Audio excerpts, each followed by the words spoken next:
একটি সুন্দর ছোট গ্রামে রামু নামে একজন পরিশ্রমী মিষ্টির দোকানদার থাকত। গ্রামের বাজারের পাশে তার একটি ছোট কিন্তু খুবই জনপ্রিয় মিষ্টির দোকান ছিল। দোকানের নাম ছিল রামুর মিষ্টির ঘর। প্রতিদিন সকালবেলা সূর্য ওঠার আগেই রামু ঘুম থেকে উঠত। সে খুব যত্ন করে তাজা রসগোল্লা, সন্দেশ, লাড্ডু, জিলাপি এবং আরও নানা ধরনের মিষ্টি বানাত। গ্রামের মানুষ রামুর মিষ্টি খুবই পছন্দ করত। সবাই বলতো, রামুর মতো সুস্বাদু মিষ্টি এই গ্রামে আর কেউ বানাতে পারে না। রামু খুবই সৎ ও দয়ালু মানুষ ছিল। সে সব সময় হাসি মুখে ক্রেতাদের সঙ্গে কথা বলতো এবং সবাইকে ভালোভাবে আপ্যায়ন করত। একদিন বিকেলে একটি গরিব ছোট ছেলে লাজুক মুখে রামুর দোকানের সামনে এসে দাঁড়ালো। সে অনেকক্ষণ ধরে মিষ্টির দিকে তাকিয়েছিল। রামু বিষয়টি লক্ষ্য করল এবং ছেলেটিকে ডাকল। এই ছেলে, তুমি ওখানে দাঁড়িয়ে কি দেখছো? মিষ্টি খেতে ইচ্ছে করছে? ছেলেটি একটু লজ্জা পেয়ে ধীরে ধীরে বলল, হ্যাঁ কাকু, আমার খুব মিষ্টি খেতে ইচ্ছে করছে, কিন্তু আমার কাছে তো কোনো টাকা নেই।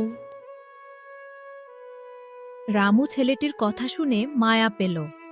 সে হেসে একটি বড় রসগোল্লা হাতে নিয়ে বলল, টাকা নেই তো কি হয়েছে, এই নাও একটি রসগোল্লা, খেয়ে দেখো, ভালো লাগবে। ছেলেটি খুব খুশি হয়ে গেল। তার চোখে আনন্দ ঝলমল করছিল। সে বলল, ধন্যবাদ কাকু, আপনি খুব ভালো মনের মানুষ। আমি বড় হয়ে অনেক টাকা উপার্জন করব, তখন আপনার দোকান থেকে অনেক মিষ্টি কিনব। রামু হেসে বলল, হে হে হে, ভালো মানুষ হওয়াই সবচেয়ে বড় কথা। তুমি শুধু মন দিয়ে পড়াশোনা করো।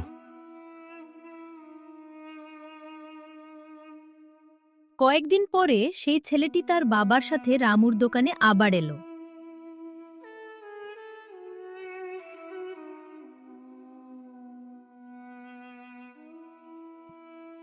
ছেলেটির বাবা হাসি মুখে বললেন, নমস্কার, আপনি কি সেই দোকানদার যিনি আমার ছেলেকে বিনা টাকার মিষ্টি খাইয়েছিলেন? রামু বিনয়ের সাথে বলল, হ্যাঁ, আমিই দিয়েছিলাম।